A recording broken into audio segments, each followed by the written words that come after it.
Kesenian ebek adalah salah satu kesenian tradisional khas Banyumas, Jawa Tengah yang memadukan tari, musik gamelan, dan juga unsur spiritual. Penarinya menunggang kuda tiruan dari bambu dan menampilkan gerakan seperti prajurit yang gagah. Uniknya, saat pertunjukan memasuki puncak, para penari bisa mengalami trans atau kesurupan.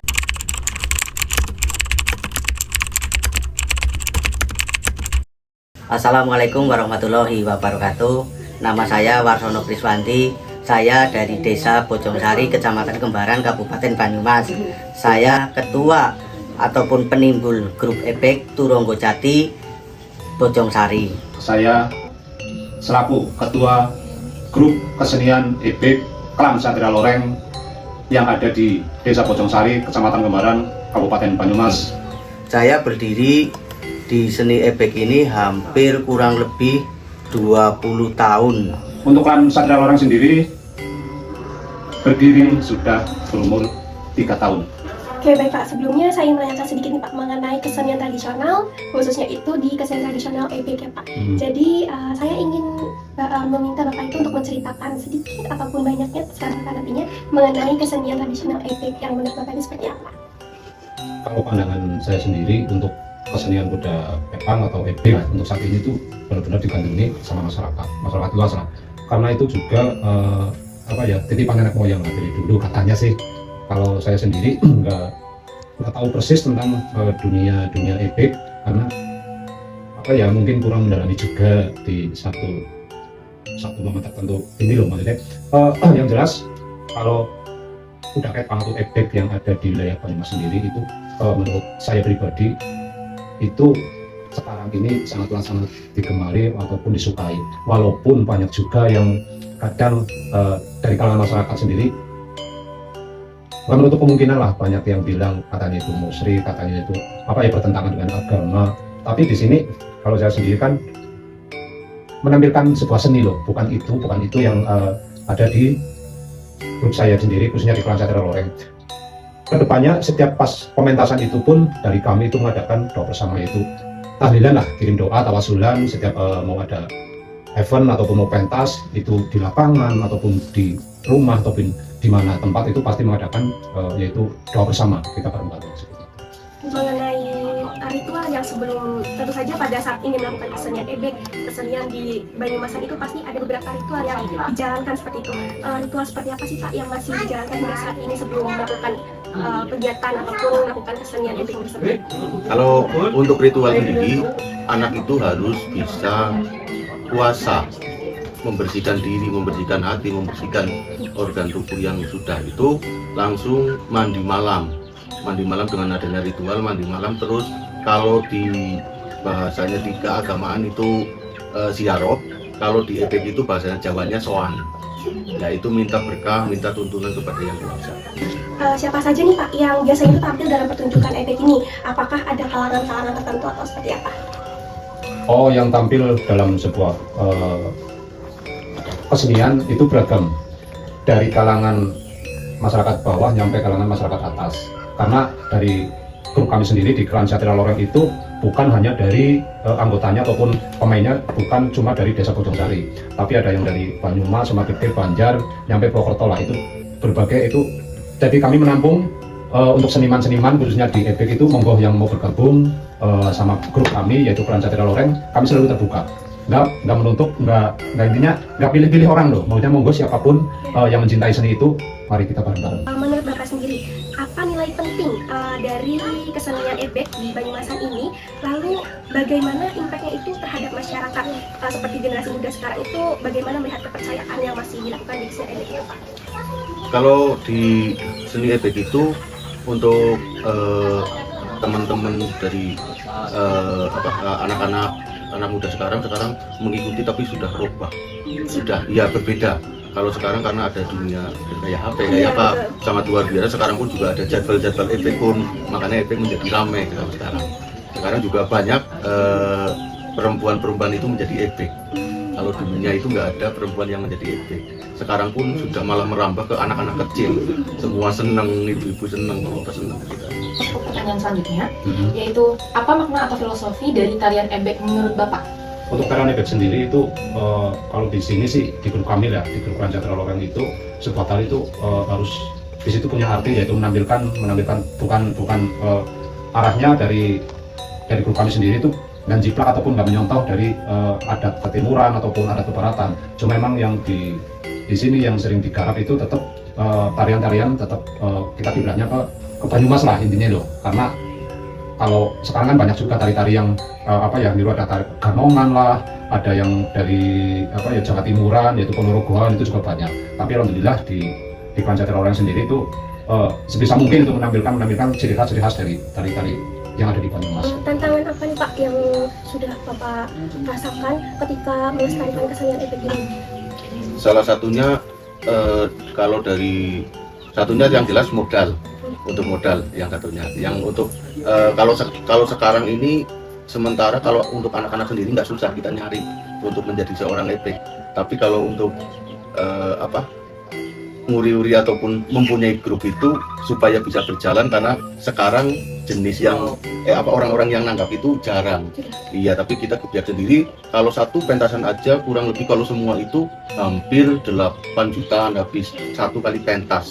Susahnya kalau kita mau membuat grup itu kita kalau menurut kepercayaan harus 7 kali pentasan kebiak.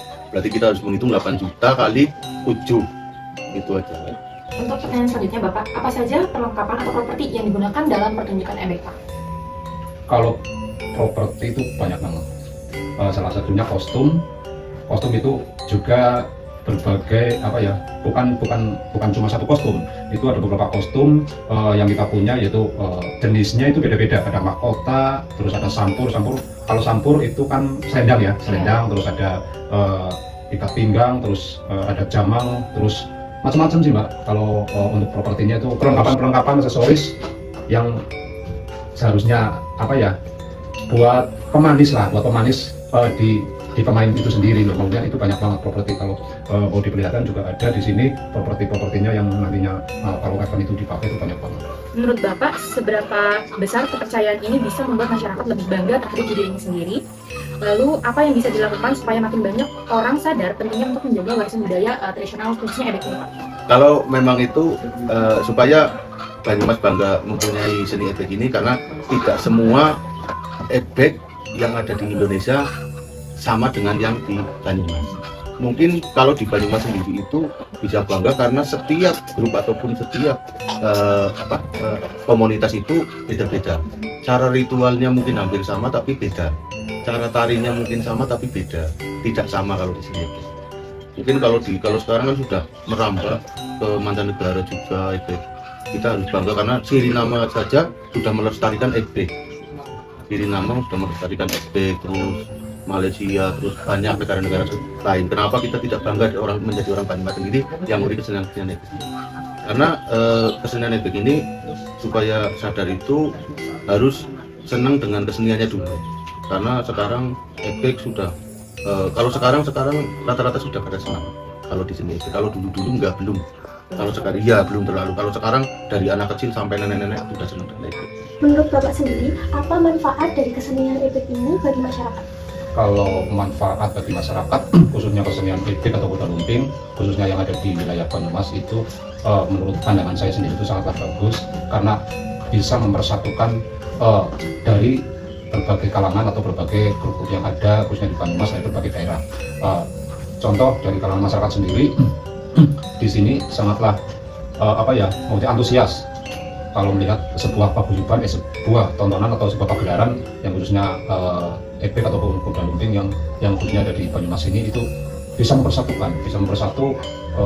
Itu ada istilah kata seni ebek itu buat seduluran selawase gitu. Itu ada kata-kata seperti itu sering banget kalau kita ketemu teman-teman di pas acara-acara momen itu sangat-sangatlah bagus kita menjalin silaturahmi. Lalu selanjutnya Pak, apa yang Bapak lihat dari perubahan ebek dari dulu sampai saat ini Pak?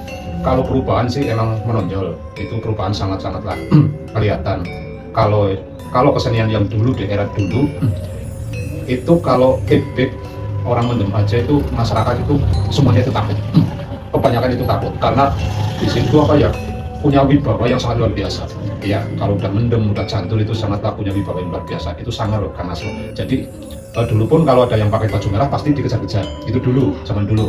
Nah itu nggak semua penonton itu berani.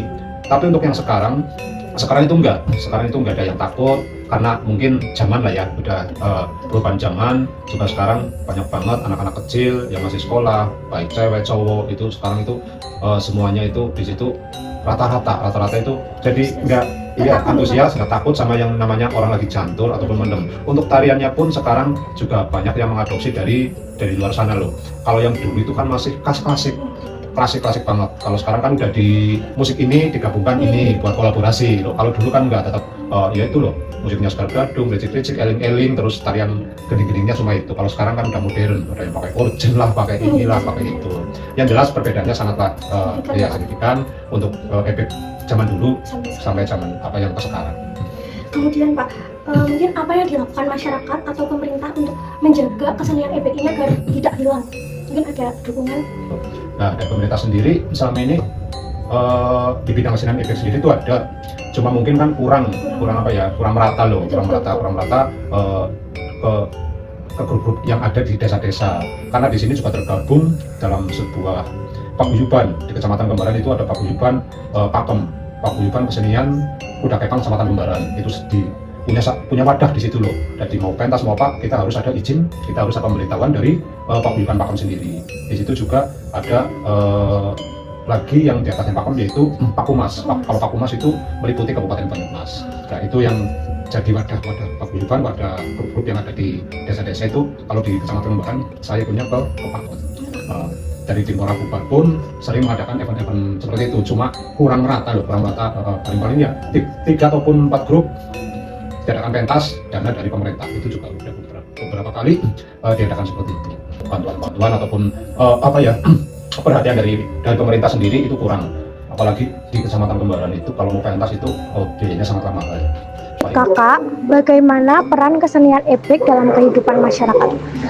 Menurut saya peran kesenian ebek dalam kehidupan masyarakat itu mempererat silaturahmi antar warga, terus juga bisa menambah perekonomian di suatu kampung tersebut.